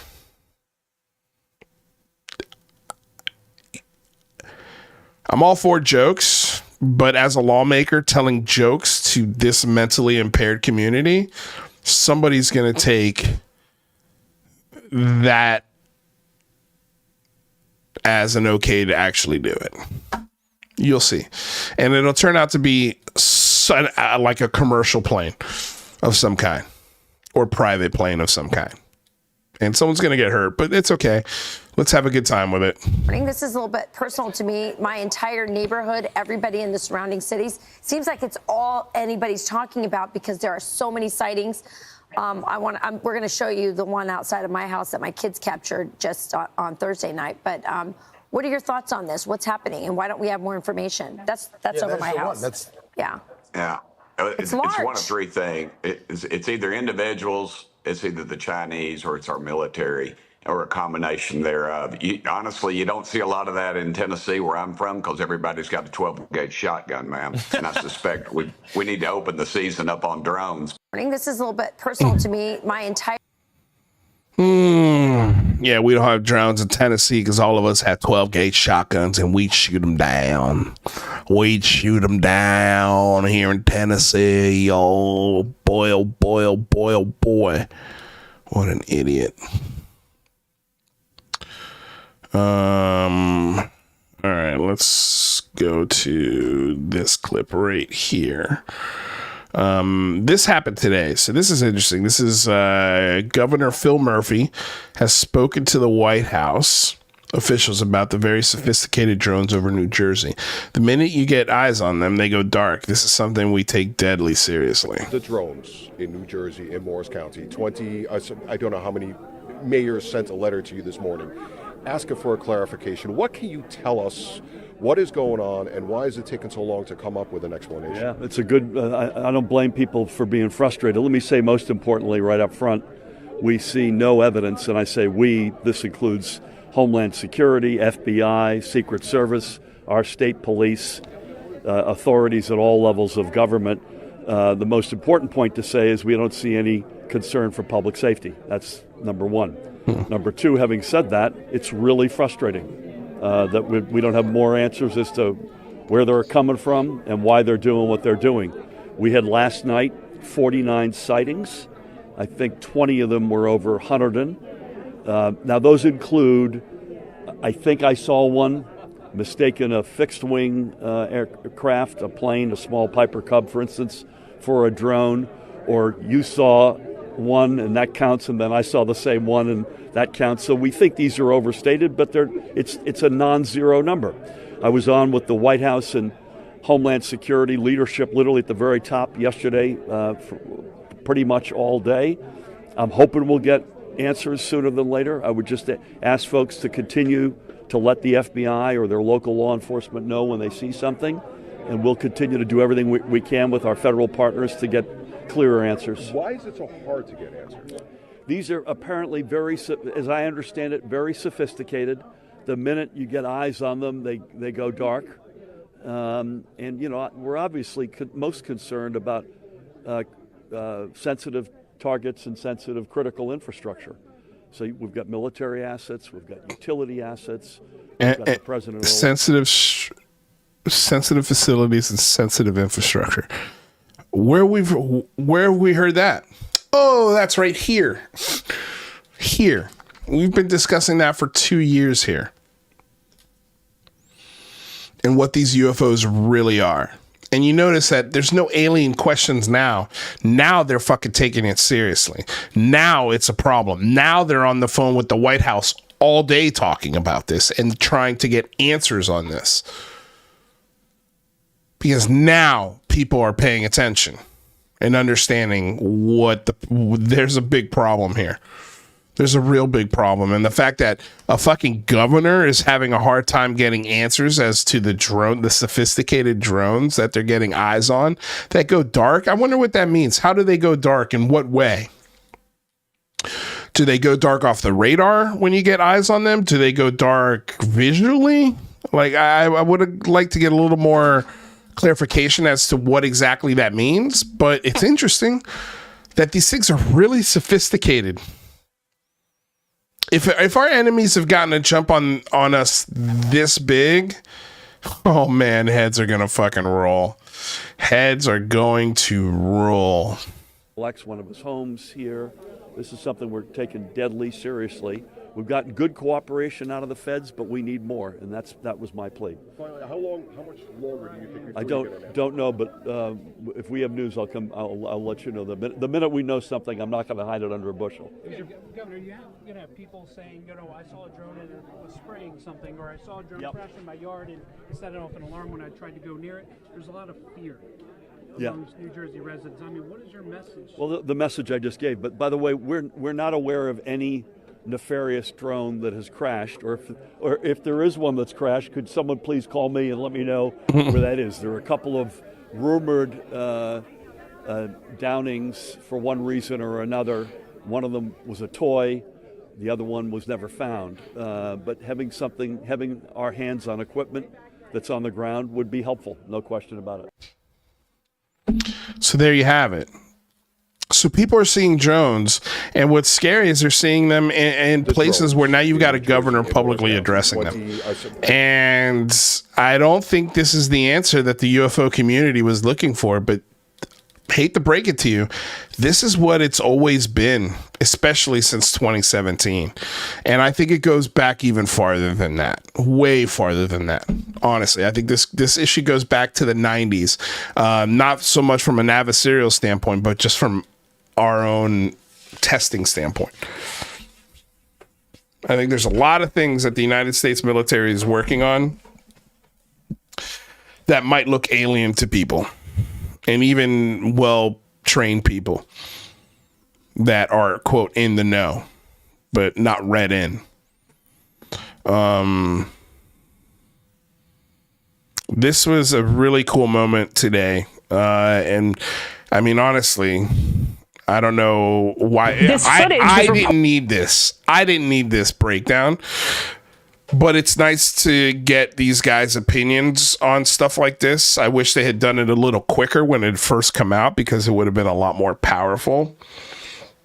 It also would have sort of nipped the jellyfish UFO in the bud if these guys had come out a little sooner. The old adage, a little too late kind of applies here. But with that said, I'm glad that they did finally get to it. I think partly it's the reason why it took so long is because this is nothing fucking special. This is clearly balloons, the jellyfish UFO that that Jeremy Corbell has put out.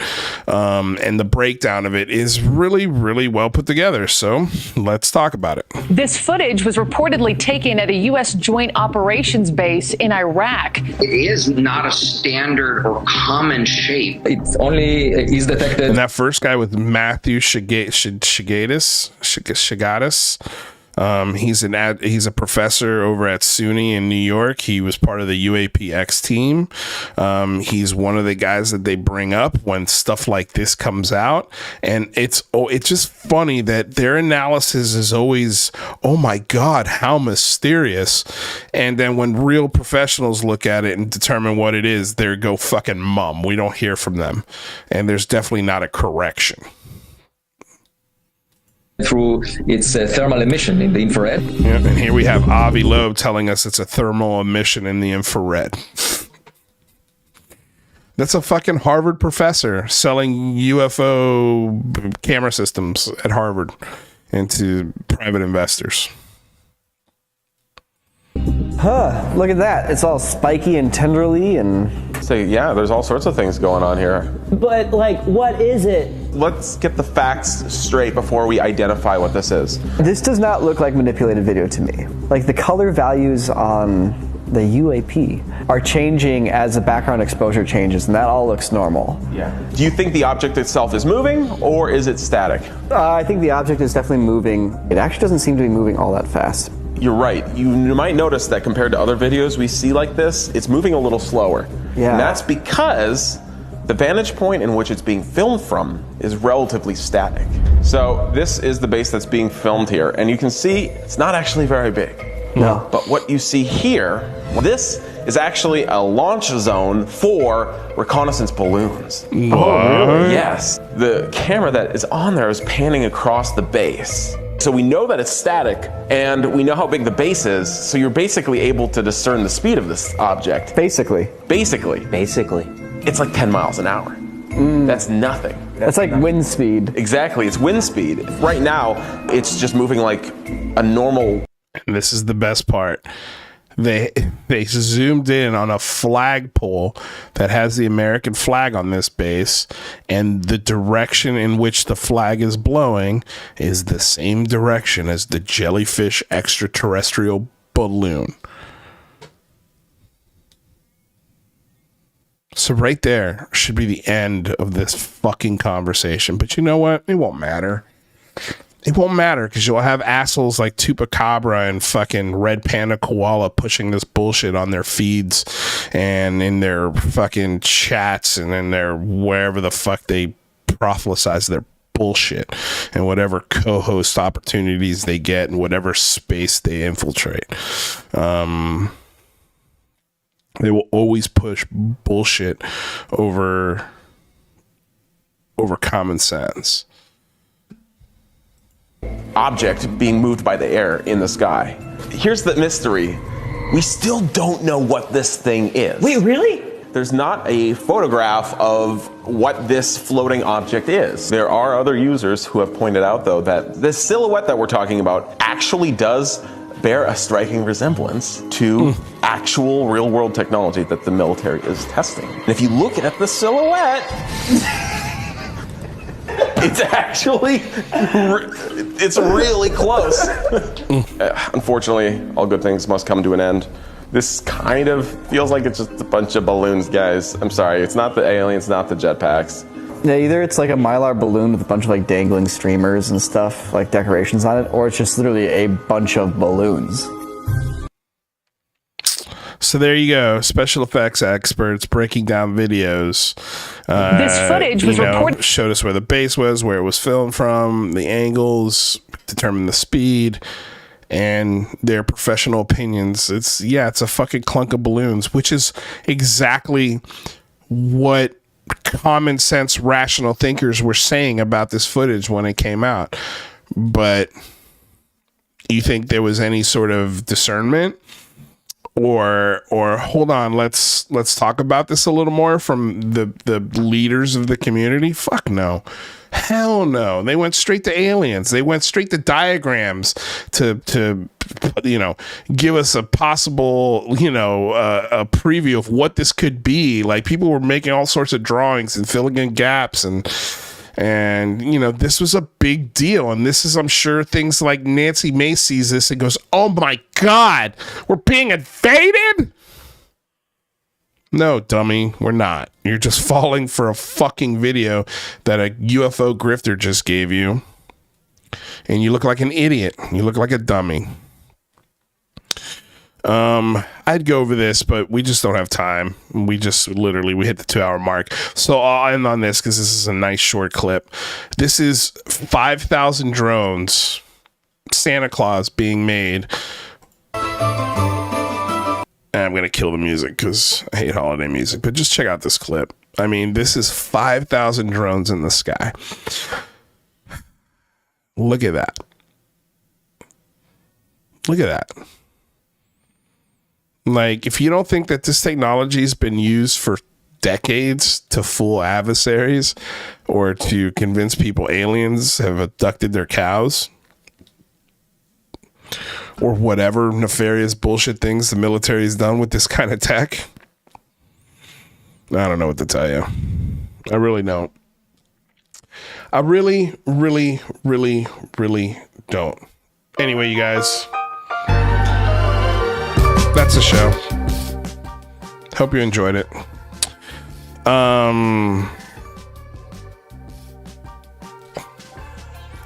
Yeah, this topic is, I don't know, man. It's just becoming really stupid. It's becoming really stupid. Not that it hasn't been, but, again, after having that conversation yesterday and seeing where, man, we just haven't learned our lessons from all of these liars and fucking manipulators that have come and gone in the last 2 years. Or 7 years, and now we're just okay with children being put out there as meat shields for their dads, instead of their dads coming out and facing the fucking music like a real man and answering questions to people like a real man, instead of having his 23-year-old son kind of speak for you. It's embarrassing. And the fact that we don't address it is even more embarrassing, and it's why the bar is so fucking low in this discussion. The bar for me is so high. The information has got to reach a bar so high that you can't even see the mud in which most of you reside. Like, it's just sad. It's sad that this many people get taken advantage of, that there's a really niche, sort of low hanging market for this, where, just making anywhere between $30,000 and $150,000 extra a year talking nonsense is somehow the pinnacle of people's success in this conversation. It's fucking sad. It's gross. It's just, yeah, again, it's just really demoralizing. Like, the conversation yesterday, I was just like, damn, dude, I don't want to do shows ever again. Like, if this is the people that are leading the conversation, I just don't, I don't have a lot of hope for it. I don't know.